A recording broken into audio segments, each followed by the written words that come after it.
Good morning. I wanted to talk about Dead Reckoning, navigation Dead Reckoning. It's dead easy, but you do need a watch. You do need a good watch. Now, one of the problems I've found with VR is that a lot of the aircraft models don't have a clock or a stopwatch.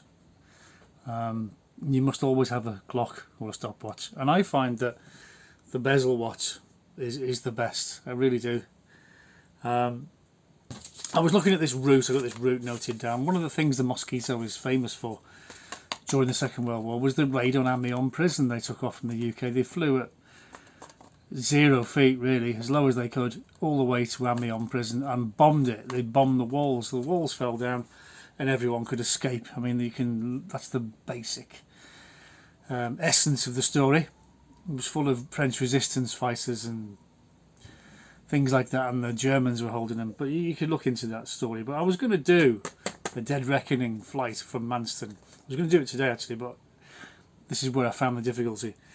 You take off from Manston and you would fly a heading of 150 degrees for 81 nautical miles, and at 300 miles an hour that would take us 14 minutes. So it's important to set the bezel on the clock, okay, to the minute hand, and once we have covered 14 minutes, that's our waypoint, and we turn. We would then turn onto 185 degrees for 15 miles, which would take us a further 2.5 minutes. So again, zzz, on the watch. Now, if you're wearing a VR headset, everything's going great. Oh, you need to set the time. So you've got to lift it up to set the time. And then, of course, when you're 60 odd like me, you need glasses to see the time. And this watch, it's a really good watch, except the fingers are Mickey Mouse on it. Can you see the diabolical fingers? You know, what's wrong with proper normal white fingers that you can see at a glance? You don't need to go, which finger's and then you're flying at 400 feet and there's a cloud base at 400 feet and then there's the water. So you're like this, trying to lift. No. And then I discovered something else which was really annoying, because I disappeared into cloud while I was faffing about with my headset on my head.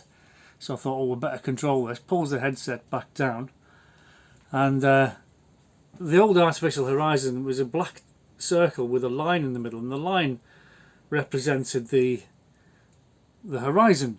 Now it was at 90 degrees like this, and I'm thinking, which way's up, that way or that way? There's no indication, you see. It's just black on both sides. And I nearly came a cropper, came out of cloud, whizzing towards the ground, thought, shit, whoa, just missed the ground.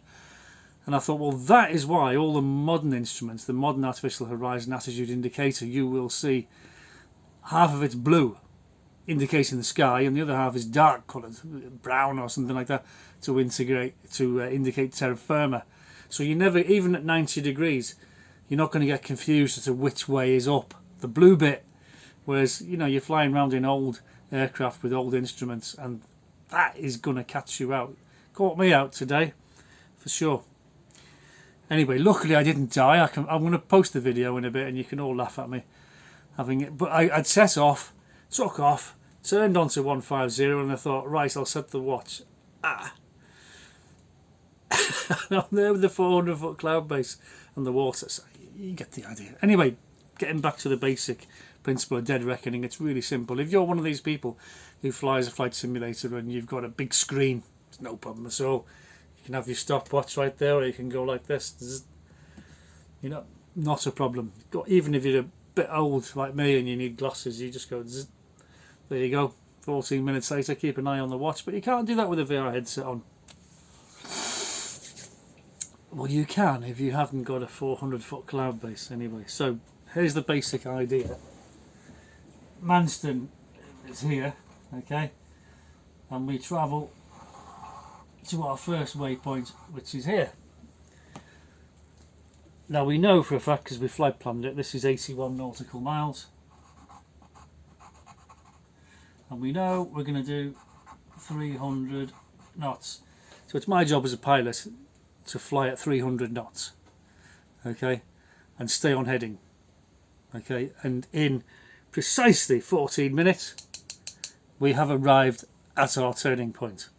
Now, That's the basic of it. Okay, there's a few little other things to account for, like magnetic variation and the wind, because if the wind's behind you, you're going to be there. Okay, after you've done 14 minutes. If the wind's in your face, you're not quite going to be where you should be.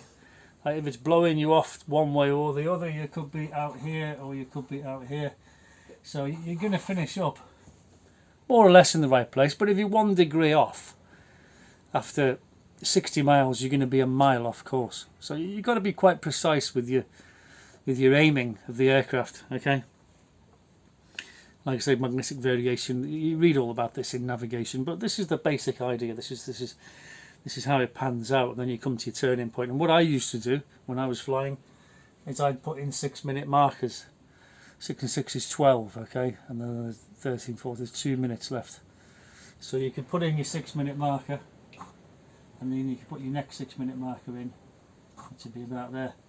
So you're looking, but if you're over the water, you can't get a position fix at your first 6-minute marker because you're destined to be out over the water anyway. But you can put it on the map where your 6-minute marker should be, and 6 minutes later, if you've got a coastline, you think, oh, that's not right. Something's gone wrong there.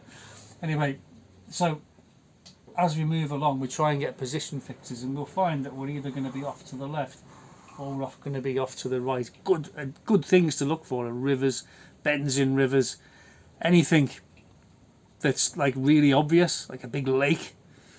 Things like this, big roads, railway lines, because you know you've got railway lines on the map, so you're constantly looking at the map and looking at your navigation. And this is just all dead reckoning. And the lower you are, the more difficult it becomes because everything's whizzing past so fast. Okay, especially in a Mosquito doing 300 knots. 50 foot. You daren't take your eye off the ground because otherwise you're going to crash. You know, that's just how it is. But it's interesting. It's interesting to fly. You know, if you get you something really pleasant, like a 172 or I don't know, anything, whatever you fancy, and you're trundling along at 2,000 feet going, it's dead easy. It's dead easy. But once you start flying things that are old and fast, things get more complicated. So I'm going to go back. I'm going to do that again because what I should have done is set the 14 minutes before takeoff. As I was about to power up, set the watch, go. But even then, you see, you got to think, well, how long have I gone? And you got to lift the mask up to look at your watch, and then you think, oh, I've got 5 more minutes yet. So you put the mask down, by which time you've gone off course or you've crashed because you're flying so low. So this is why a navigator comes in. You know, if you've got someone sitting next to you, you say, what's the time? Oh, 7 minutes. 7 minutes in. Got 6 minutes to run or 5 minutes to run. We're coming up to a 6-minute match. This is why you need help. You know, it's not a one-man band anymore. You know, flying aeroplanes. It's you have a crew, and you are all in it together to make sure that aircraft arrives where it's supposed to at the right time and safely. Oh well, a bit of a rant there, but just give you the basic on the dead reckoning. You do need a watch, and you do need to fly at a certain speed on a certain heading, and you'll be there. You know, all right, you might be a bit out when you get there, but in the case of Amiens, as we arrive, there's a main road that goes to Amiens, so we're looking for the town because that waypoint is the town. So when we get there, if we're off a bit, we can see the town's over there, or the town's over there, or the town's coming up now. What's the time? Oh, we've got a tailwind. You know, you can see the town, you can see the road, and away you go. You just got to adjust your course as you go along. If you think you're too far off to the left, you come right a bit, or vice versa. And that's how dead reckoning works. It's all stopwatches and lines on maps and keeping your eyes open and staying awake. But it's a lot more difficult in VR, for sure, if you haven't got a stopwatch. They should put a stopwatch inside the camera, shouldn't they? They just go beep, ding, reset, beep, and you can see it in the top corner, but they haven't done that yet. It's something that they should think about for us flight sim VR people. Thanks for watching.